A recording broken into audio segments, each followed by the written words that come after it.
Have you ever wondered why, amidst the chaotic noise of your daily life, certain images, certain symbols, or even certain animals seem to pull at your attention? Jungian psychology teaches us that there are no accidents in the landscape of the human mind. For what we call coincidence is often the universe's way of remaining anonymous, a phenomenon known as synchronicity, where the things that draw you in are actually mirrors. They are reflecting parts of your own soul that you might have forgotten, or parts of your power that you have been too afraid to claim. Tonight, we are not just playing a game. We are listening to the whispers of your unconscious. We are speaking directly to your higher self, that wise, eternal part of you that knows the way home, even when you feel lost in the dark. Take a deep breath in through your nose, filling your lungs with the quiet, cool air of the present moment. Hold it there for a second. This is a sanctuary carved out of time, just for you. Imagine you are standing at the edge of a vast, mystical forest. Before you, 4 paths diverge, guarded by 4 spirit guides. Do not overthink. Do not analyze. Just feel. First, the owl, the silent observer sitting in the moonlight. Choose this if you seek the truth hidden in the darkness. Second, the wolf, the lone warrior of the winter. Choose this if you are tired of being strong for everyone else. Third, the deer, the gentle heart of the forest. Choose this if your soul craves peace and softness. And fourth, the phoenix, the bird rising from the ash. Choose this if you are ready to burn down the old to build the new. Take a moment. Which energy is calling your name? Trust that pull. Lock in your choice. And now, let us uncover the truth of who you really are. Before we unlock the seal of your chosen guide and decode the destiny waiting for you. Take a brief second to anchor yourself in this circle by gently pressing the like button.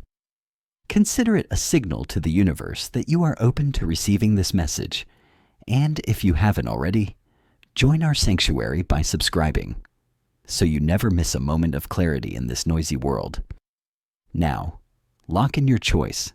Let us walk down the path you have chosen and uncover the truth of who you really are. If you found yourself drawn to the silent, piercing gaze of the owl, you are walking the path of the sage.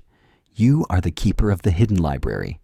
There is a profound depth to you that others often find intimidating. Or perhaps they simply mistake your silence for distance. But you have likely felt, for as long as you can remember, like an old soul trapped in a young body. While your peers were chasing the bright lights of the city or the fleeting thrill of shallow connections, you were building a fortress within yourself. You have always preferred the company of your own thoughts to a room full of a meaningless chatter. But let us speak of the burden you carry, the one you hide so well behind that mask of calm intelligence, your quiet struggle. The beautiful tragedy of your existence is that you are the one who knows too much. You are the perpetual observer. You see the patterns in human behavior before anyone else does. You see the lie before the person speaks it. You see the heartbreak coming 3 months before the relationship ends. And this gift, this clear sight, is also your heaviest cross to bear, because it can be incredibly lonely to be the only one awake in a room full of people who are sleepwalking. You have likely become the unofficial therapist for your friends and family. The rock people come to when they are broken, because you offer logic, you offer wisdom, you offer solutions. But tell me, who holds you? Who unravels the complex knots in your mind? You have spent so many years perfecting your intellect, sharpening your mind like a blade, because somewhere along the way, you learned that emotions are dangerous waters. You learned that if you can analyze a feeling, you don't have to feel it. You have built a high tower of solitude to protect your sensitivity. Because the truth is, you are not cold. You are not aloof. You are incredibly, deeply sensitive. You feel the injustice of the world and the pain of existence so acutely that you had to retreat into your mind just to survive it. The message your higher self is sending you through the owl is this: wisdom does not have to be a wall. You have been using your intelligence as a shield, keeping the world at arm's length so you don't get hurt again. But the owl flies on silent wings, soft feathers that allow it to move without resistance. You are safe to descend from your tower now. You are safe to say, I don't know. You are safe to be confused, to be messy, to be human. The world does not need you to solve it. It needs you to experience it. Your destiny for this coming chapter is to connect, to let someone see the soft underbelly of that sharp mind. There is a warmth waiting for you, but you must unlock the door from the inside. Your solitude has served its purpose by making you strong. Now, let connection make you whole. Now, let us turn our gaze to those of you who felt the magnetic pull of the wolf. If the wolf called to you, you are the protector, the survivor. You are the warrior who walks alone not because you have no pack, but because you fear dragging others down into your storms. There is a magnificent, rugged beauty to your soul. You are the person who everyone relies on when the sky is falling. You are the one who stays calm in a crisis, with a spine made of steel and a will that refuses to bend. You have survived things that would have broken softer people, and you have the scars, visible or invisible, to prove it. But here is the secret you keep hidden in the snow, the truth that only the moon sees. You are exhausted. You are tired in a way that sleep cannot fix, because your power comes from a wound of hyper-independence. Somewhere in your past, perhaps very early on, you learned a hard lesson. If I want it done right, I must do it myself. Or perhaps, if I rely on them, they will eventually let me down. So, you decided to become your own hero. You learned to need nothing from no one. You view your own needs as a weakness, and you view asking for help as a defeat. You carry the weight of the world on your shoulders, and you wear it like a cloak of honor. You take pride in how much you can endure, how much pain you can swallow without flinching. But this strength is also your prison. You have built a persona that is so capable, so invincible, that people have stopped asking if you are okay. They assume the wolf can handle the winter. They don't see that the wolf is shivering. They don't see that you are starving for a touch of tenderness, for a moment where you can lay down your weapon and just rest your head in someone else's lap. The message your higher self is sending you through the wolf is a permission slip, and it says, put down the armor. The war is over. You are still fighting battles that ended years ago. You are guarding the gates against enemies that have long since retreated. The universe is trying to support you, but your hands are too full of shields to receive the gifts being offered. True alpha power is not just in leading, it is in trusting the pack. It takes more courage to be vulnerable than it does to be strong. It takes more bravery to show your belly than to show your teeth. Allow yourself to be supported. Allow yourself to be the one who is held for once. You have proven you can survive the cold. Now, you must learn how to let in the warmth. Your destiny is not to walk alone forever. It is to find the people who honor your strength, but nurture your softness. And now for the gentle souls who were drawn to the deer. If you chose the deer, you are the healer, the empath. You are the vibrating heart of the world. You move through life with a delicate grace, attuned to the subtle energies that others miss. You notice the way the light hits the leaves, the slight change in a friend's tone of voice, and the atmosphere of a room the moment you walk in. You have a heart that is so open, so porous, that you often don't know where you end and others begin. Your beautiful struggle, your romanticized burden, is that of the martyr. You have an infinite capacity to forgive. You have a boundless ability to see the good in people, even when they are showing you their worst. You are the one who stays. You are the one who tries to love them better. You swallow your own voice to keep the peace. You shrink yourself so that others can feel big. You have convinced yourself that your needs are secondary, that your purpose is to be the balm for everyone else's burns. You think this self-sacrifice is noble, and in a way it is. But it is also slowly erasing you. You often feel invisible, or worse, used. You give oceans of love and receive cups of water in return. And you wonder silently, in the dead of night, when will it be my turn? When will someone take care of the way I take care of them? You fear that if you stop giving, if you stop being the nice one, you will be abandoned. You fear that your value lies only in what you can provide for others, not in who you are. The message your higher self is screaming to you through the silence of the forest is this: boundaries are the highest form of self-love. The deer survives not by fighting the predator, but by sensing it and moving away. You must learn that saying no is a complete sentence. You must learn that you cannot pour from an empty cup. You are not a rehabilitation center for broken souls. You are a garden that needs tending.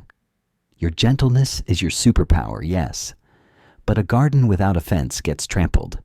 The universe is calling you to reclaim your energy, to call back all the pieces of your soul you have left in the hands of people who did not know how to hold them. Your destiny is to bloom, but this time, for yourself. You are allowed to take up space. You are allowed to have sharp edges. You are allowed to be complex, demanding, and difficult, and still be worthy of love. Finally, we turn to the blazing spirits who chose the phoenix.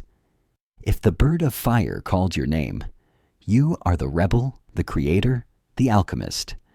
You are not made for a linear life. You are not made for the picket fence and the 9-to-5 routine and the safety of the known. Your soul is ancient and wild, and it demands evolution.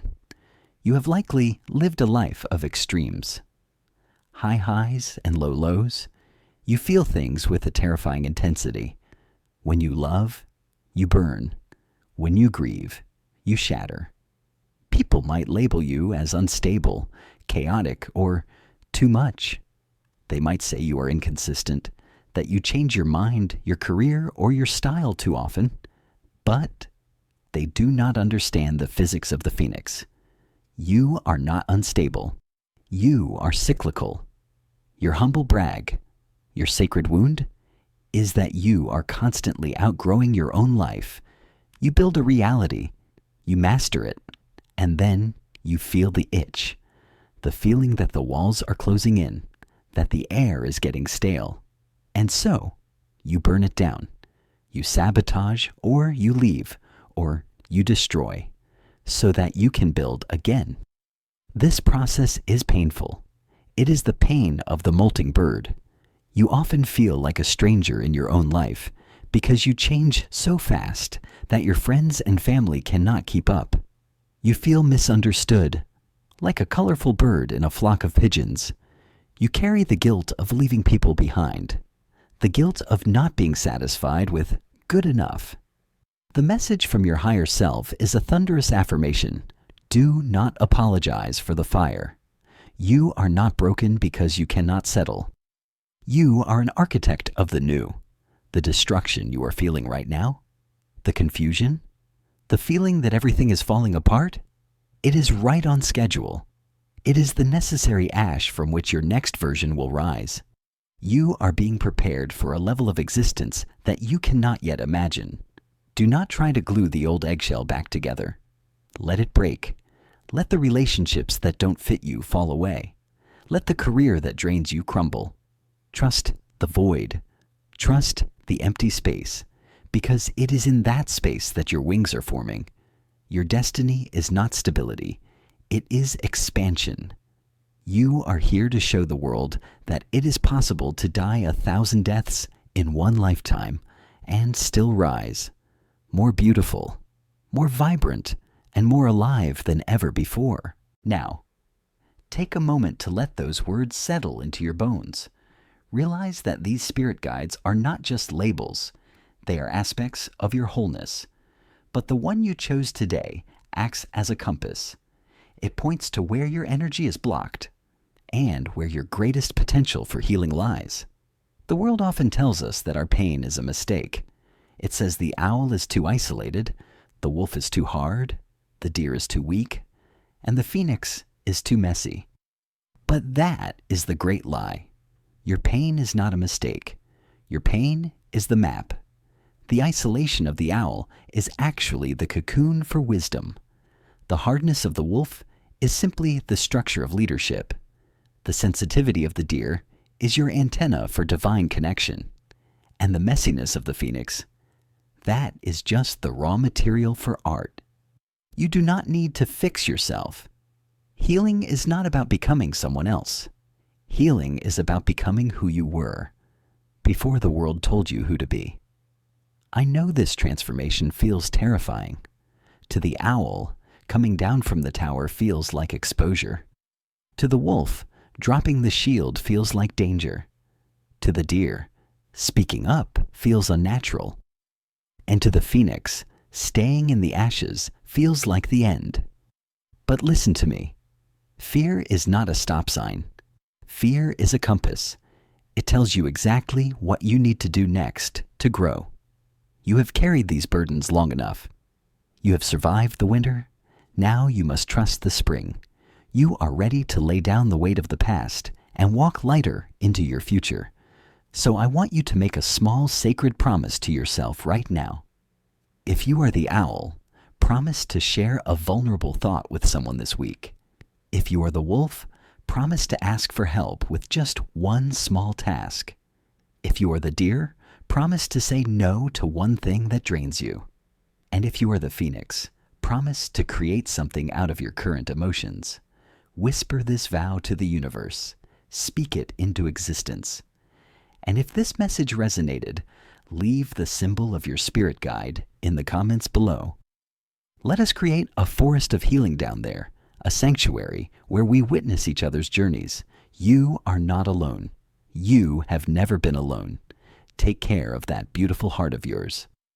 Remember, the darkness is not the end. It is simply the canvas for the stars. Until we meet again, be well, be kind to your shadows, and keep listening to the whispers. Goodbye for now.